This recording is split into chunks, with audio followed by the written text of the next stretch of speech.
We're now joined by Philippe Baptiste. Thank you very much for joining us today. It's a great pleasure to be here today. So the IAC has come home to Paris. What does that mean to you personally? Wow, a lot of things. I mean, first thing is that the first meeting of the IAC took place in Paris 70 years ago. So, I mean, it's already something. If you look backward, I mean, every 20 years, I mean, this meeting came to Paris. It was always a great success. So, and again, it's a success. I mean, we are just at the beginning of the meeting right now, but if we count the number of delegates, we are close to 9,000. This never happened before. The previous record was around 6,000. So it's absolutely amazing. A huge number of industry here with booths everywhere. It's packed. The Prime Minister of France was there to introduce the conference. So it's very exciting. And I must say, on top of that, it's also a special year for CNES, so for the French Space Agency. It's our 60th anniversary, so we have a birthday also to celebrate.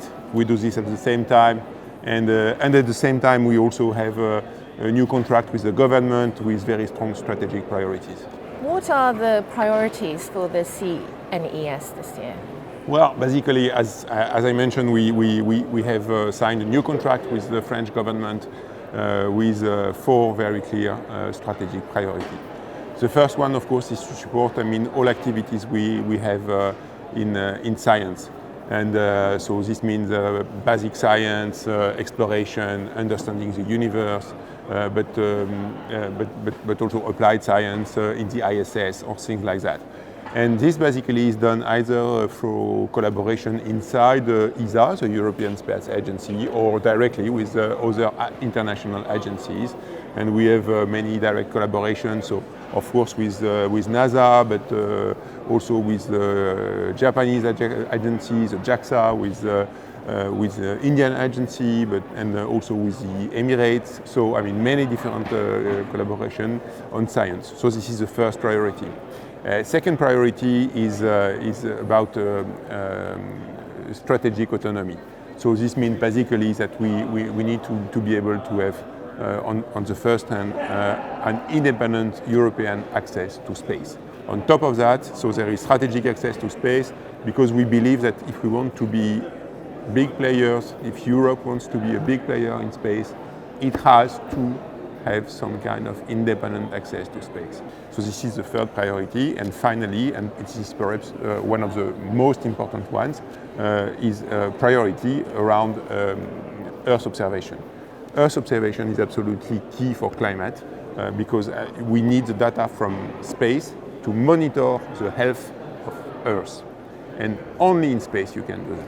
And the last one is to develop the industry and to develop the ecosystem. We have a very lively ecosystem of startups, especially in France. If I could give one figure, we have one startup created on space-related topic every week in France, only in France. So it's really very impressive. There is a lot of newcomers, a lot of entrepreneurs, and the government is really asking us to support them. What are you hoping that the attendees will take away from the Congress being in Paris this year? Many different kind of takeaways. First, a lot of interactions with other agencies. And this is the time, to be honest, where we managed to pack a huge number of meetings within 1 week. And this is very efficient because we managed to get together to discuss on programs we are running. What are we doing today? What are the difficulties? What shall we do?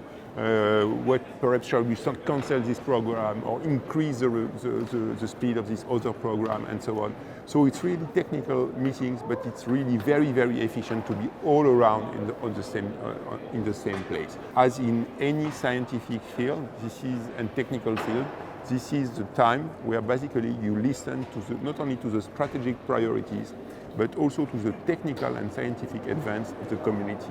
So this is how science and engineering is built. Thank you so much for joining us today. It was great, thank you very much.